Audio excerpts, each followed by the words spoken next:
জাহাৰবাৰীৰ ঘটনাটো যোনে চৰকাৰ চলাই আছে ইহঁতে জানিব। আমি যিটো গম পাওঁ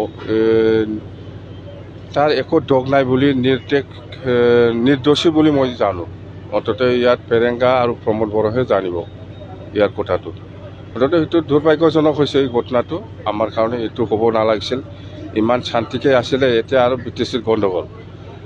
তো BTCত ক'ব গ'লে শান্তি নাই বুলি আমি ক'ব পাৰি এতিয়া। আমাৰ দিনতো এনেকুৱা হোৱা নাছিলে। এনেকুৱা সেইটোৱেই ঘটনা দে। চিৰাং আৰু কোকৰাঝাৰতো আকৌ বন ধ্বংসত কি বৰ্তমান চৰকাৰখনে জগৰীয়া নেকি? আজিৰ দিনত যোনে UPPL কৰে ইহঁতে বনটো আনিব পাৰে বুলি মই গম পাওঁ।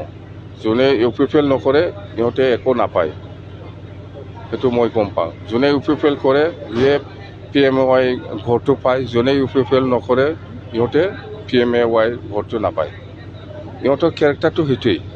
আমাৰ দিনত আমি চৰকাৰ হ'লেও কোন UPPL, কোন BJP, কোন UDF, কোন কংগ্ৰেছ এইটো আমি চিনি পোৱা নাছিল। গৰীব হিচাপে যিখিনি ফেচিলিটি পাব লাগে সেইখিনি ফেচিলিটিটো আমি দি আহিছে। চৰকাৰটো এনেকুৱা চলাব লাগে, কথা সেইটোৱে দেই হ'ব। নাই, এতিয়া প্ৰমোদ বড়োৰ দিনত সেইবিলাক ঘটনা হৈয়ে থাকিব। তাৰমানে সেই শান্তিকে চলাব পৰা নাই, মুঠতে অশান্তি। চব জাতি অশান্তিতে আছে, চব জাতি অশান্তিয়ে আছে।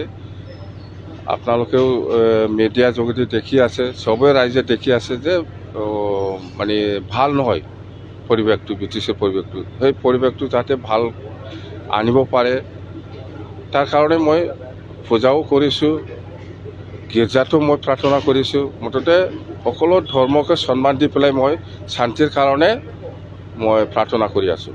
বাছ। ছাৰ, গাঁৱৰ বাসিন্দাসকলে এলিগেশ্যন দিছে এইটো ফৰেষ্টে পইচা লৈ আকৌ আৰু মাৰিছে। নাই, প্ৰমোদৰ কেৰেক্টাৰটো সেইটোৱে, পইচা খাব বিল নাদিব, একে ঘটনা। পেৰেংগাও এনেকুৱা, পইচা খাব বিল নাদিব। ইহঁতৰ কেৰেক্টাৰটোৱেই সেইটোৱেই, খাব, খাই পেলাই আৰু মাৰিব, বাছ সেইটোৱেই।